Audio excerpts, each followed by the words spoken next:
Something very serious is about to happen in Iran. And if the Iranian regime has even a minimum of clarity, it, along with its Houthi allies in Yemen, would do well to seriously worry. Why? Right now, the United States is amassing an impressive military force in the Middle East with a very specific target: Iran. 2 aircraft carriers, American bombers, and many other pieces of equipment are on their way. And if Tehran is not careful, this deployment could very well mark the beginning of the end for the regime. So, what exactly is happening? Let's start with the aircraft carriers. At the moment, the USS Harry S. Truman is causing chaos in the Red Sea while serving as a launch base for a series of American airstrikes against the Houthis in Yemen. This armed group, long considered an armed wing of Iran, is currently under such intense fire that it could literally collapse before our eyes. And that is not surprising. The USS Harry S. Truman is a true war beast. 8th in a series of 10 Nimitz-class aircraft carriers belonging to the United States. It perfectly embodies the American ability to conduct large-scale coordinated offensives. Its construction cost $4.5 billion. It was commissioned in July 1998 and has participated in several major conflicts, notably as part of the global war on terror, launched after the September 11, 2001 attacks on the World Trade Center and the Pentagon. The aircraft carrier is immense. It is 333 meters long and 77 meters wide, and it can displace up to 116,400 tons of water. To put it into perspective, the entire Iranian fleet displaces about 223,000 tons, which means that the USS Harry S. Truman alone accounts for almost half of that. This gives an idea of its size and shows how the small Iranian frigates and corvettes wouldn't really stand a chance in a direct confrontation against it. And the destroyers that accompany it everywhere. The USS Harry S. Truman is also equipped with an ultra-powerful engine of 260,000 horsepower, allowing it to reach a speed of 30 knots, which is quite fast for such a massive ship. On board, there are about 5,600 American military personnel, of which nearly 2,480 are part of the embarked air group. And this is where the ship becomes truly formidable for tools as well as for Iran. It can carry up to 90 aircraft of different types, including the EA-18G, Growler Imnites, and the FA-18EF. Super Hornet. It also carries helicopters designed for anti-ship and anti-submarine warfare, as well as other fighters, bombers, and rescue aircraft. And as if that weren't enough, it also has missiles with 2 launchers, 6 medium-range Paros, and 2 rolling airframe systems to defend against aerial threats. All of this makes it a truly formidable war machine. Iran, and more specifically the Houthis, have been feeling the power of this ship since March 15th. It was at that moment that American President Donald Trump ordered the first series of daily airstrikes against key positions. Tools in Yemen, strikes that subsequently became daily. Satellite images published by Newsweek on March 20th show the USS Harry S. Truman, stationed about 770 kilometers off the coast of Yemen, used as a launch base for its daily strikes. By March 27th, these strikes had killed at least 61 people, according to the Houthis, with the toll likely having risen since. Significantly, the Houthis have not provided any confirmation that the American strikes have killed. One of the group's leaders, preferring to focus on the devastation that the American bombings are causing to the residential area of Yemen. The United States presents a different version. They claim that their strikes killed one of the main missile experts of the Houthis on March 31st and suggested that other members of the Houthi leadership were killed in strikes both before and after.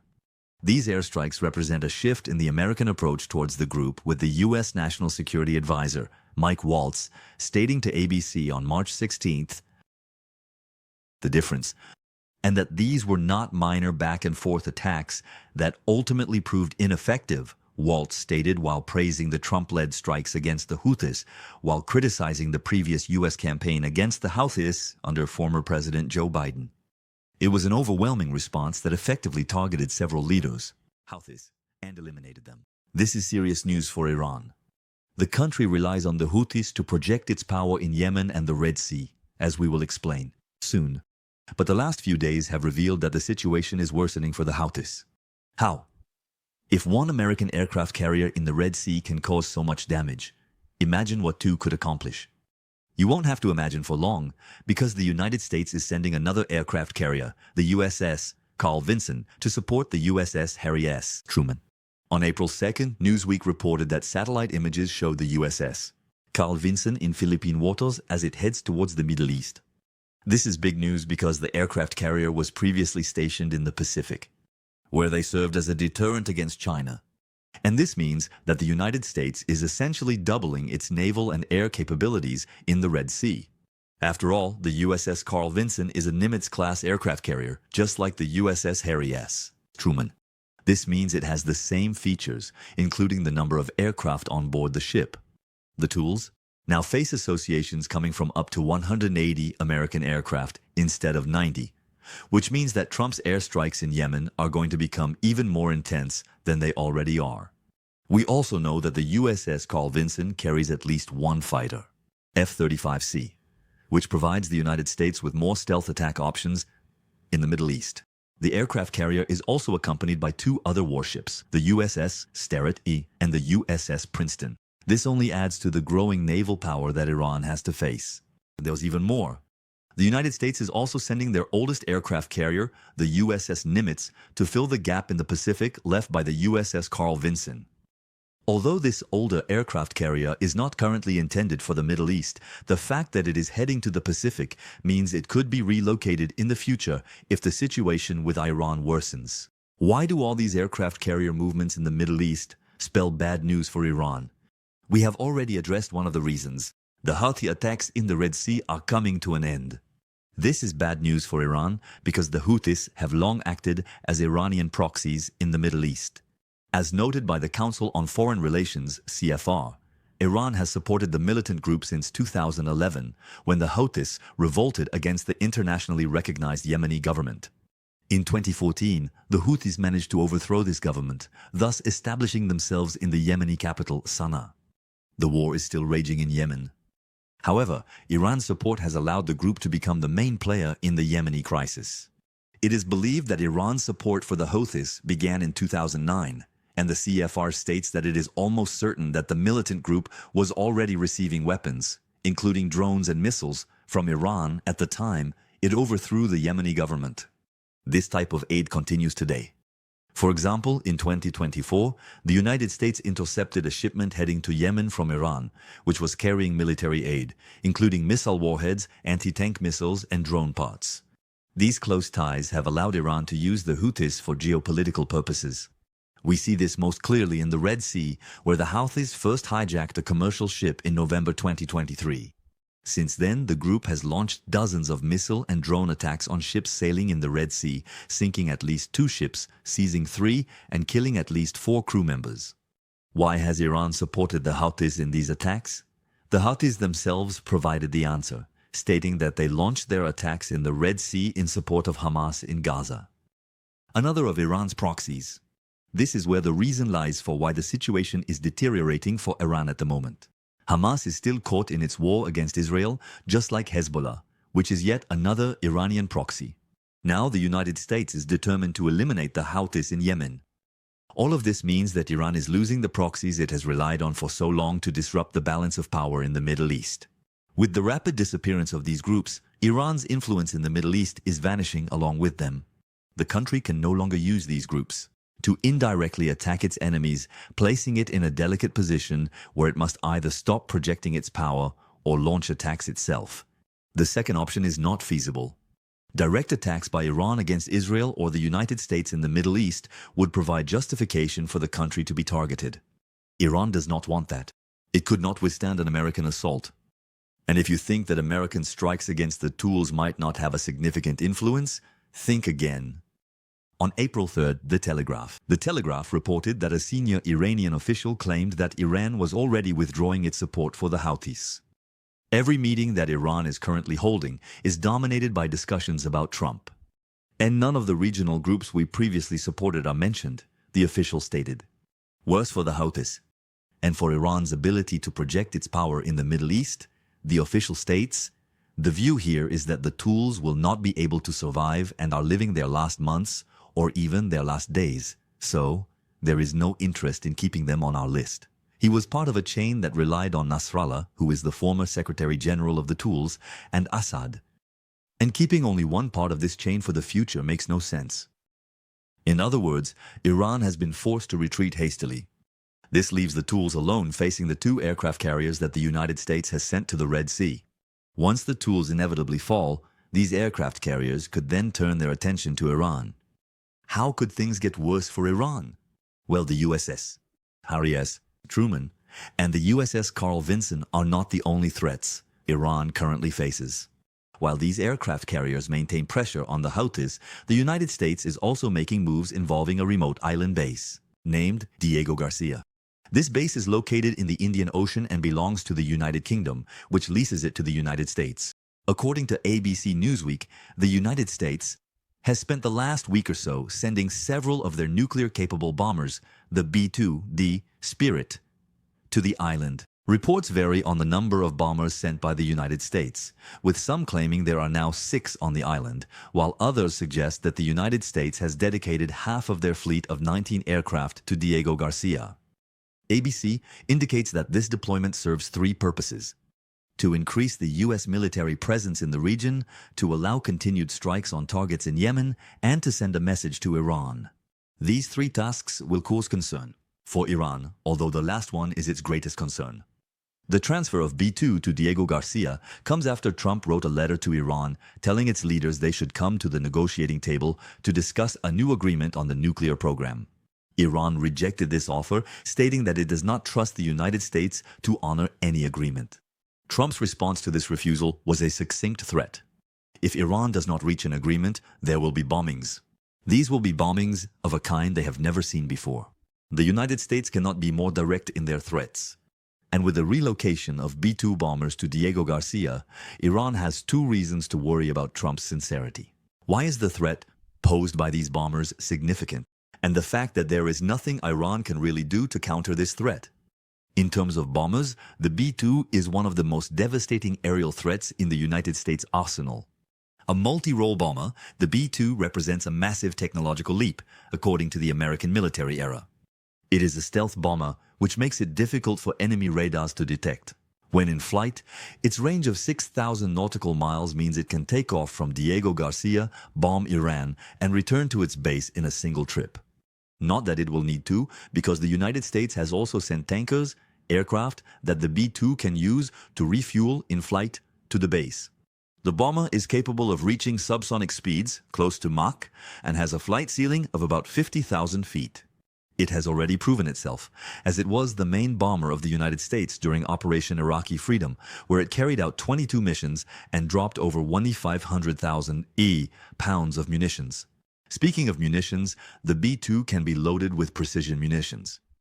GBU, essentially a glide-guided bomb, as well as a host. Other munitions, including the 280 glide-guided bombs, Mark 82 and Mark 82 charges. ARC-84. Oh, and it can also drop B-61 nuclear bombs. And B-83, in case the United States decides to completely wipe Iran off the map. If that wasn't enough to harm Iran, one must also consider the base, Diego Garcia itself. Although some Iranian military commanders advocate for the country to launch a preemptive strike against the base, the reality is that most of the country's weapons are not capable of reaching it. According to the war zone, the location of Diego Garcia is 1.5 kilometers away. In the Indian Ocean, it is located about 3,794 kilometers from Iran's southern border. Even Iran's longer-range ballistic missiles cannot reach such a distance, with the maximum range of these missiles being 1,242 miles. Thus, Iran would either have to launch missiles from the sea, which is not feasible as long as the United States has aircraft carriers patrolling the Red Sea, or from the territory of another country to reach Diego Garcia. In short, Iran cannot counter the threat of the bombers, B-2 of the United States. Add to that the USS Harry S. Truman and the USS Carl Vinson, and you have a country that sees its regional influence eroding as the United States surrounds it with firepower. When we say that something bad is going to happen to Iran, we really mean it. The country's refusal to conclude a new nuclear deal with the United States has triggered a massive military buildup in the Middle East that places the entire country under a colossal threat. And the timing couldn't be worse for Iran. While witnessing the decimation of tools in Yemen by American airstrikes, it can do nothing about the situation the Hamas is facing in Gaza. At the end of March, Iran launched a full-scale ground operation in Gaza with the aim of eliminating the remnants of Hamas. It has already dealt a significant blow to this once powerful Iranian proxy. In October 2024, 1 year after the Hamas terrorist attack against Israel, which had triggered the war in Gaza, Israel was already claiming to have killed 17,000 of the 25,000 to 30,000 Hamas militants. This reduces the group to about a third of its former strength, resulting in a massive weakening of Iranian influence in the Middle East. Now, Israel is targeting the tunnels under Gaza that Hamas uses to smuggle weapons and evade Israeli airstrikes. So far, Israel has destroyed between 40 and 60% of these tunnels. A renewed focus on these tunnels could render this massive underground network unusable, forcing the remaining Hamas members to surface where they would become targets. New airstrikes and ground operations by Israel. Trump supports the renewal of Israel's attacks against Hamas, at least according to the White House spokesperson, Carl Levitt. She stated at the end of March that the president made it clear to Hamas that if they did not release all the hostages, there would be enormous consequences, Levitt asserted, referring to a delayed and ultimately aborted hostage transfer between Israel and Hamas. The situation, let us recall, is entirely the fault of Hamas as they launched this brutal attack against Israel on October 7th. Levitt added, before specifying that Trump fully supported Israel's actions in Gaza. This means that the situation becomes even worse for Iran. Not only is it facing enormous pressure, due to the American military buildup in the Red Sea and Diego Garcia, but it must now also deal with an American administration that fully supports the eradication of one of its proxies. And if Iran tries to help Hamas, as it did in 2024, with several missile attacks, it will only draw the wrath of the United States upon it even more quickly. So, what about Iran's situation? It now finds itself practically surrounded by overwhelming American firepower against which it cannot truly defend itself. Iran cannot regularly strike Diego Garcia, and the 2 American aircraft carriers in the Red Sea surpass its naval capabilities, in addition to being able to shoot down Iranian drones and missiles in the air. The best thing Iran can hope for is that its defenses are able to protect themselves. The air defenses, which include the Russian S-300, which has already shown its shortcomings during the war in Ukraine, managed to stop American bombs and missiles. These anti-aircraft systems might achieve some successes, but it will not be enough to stop a concerted bombing campaign. The American campaign against the tools also means that Iran can no longer use this group to cause problems for maritime trade or control Yemen. Moreover, the fact that Hamas is under fire, along with Hezbollah, means that these groups probably won't last much longer either. Iran's proxy game is ultimately backfiring on it. While it once relied on groups it funded and trained to do its dirty work, Iran now finds itself forced to capitulate to Trump's demands, or to defend itself with an army that is not capable of holding its ground, facing a fraction of the American forces currently present in the Middle East, not to mention the entire army of the country. Iran's influence in the Middle East is gradually slipping away from it. Regardless of whether it chooses to fight or negotiate, the coming months, and potentially even the coming years, promise to be very difficult for the country. But what do you think about Iran's current situation? Is there a way for the country to regain the influence it has lost due to issues related to its proxies in Syria? Will Trump follow through on his threats to bomb Iran, or do you think Iran will eventually sit down at the table to negotiate a new nuclear deal? Will Iran be able to defend itself against the threats surrounding its borders?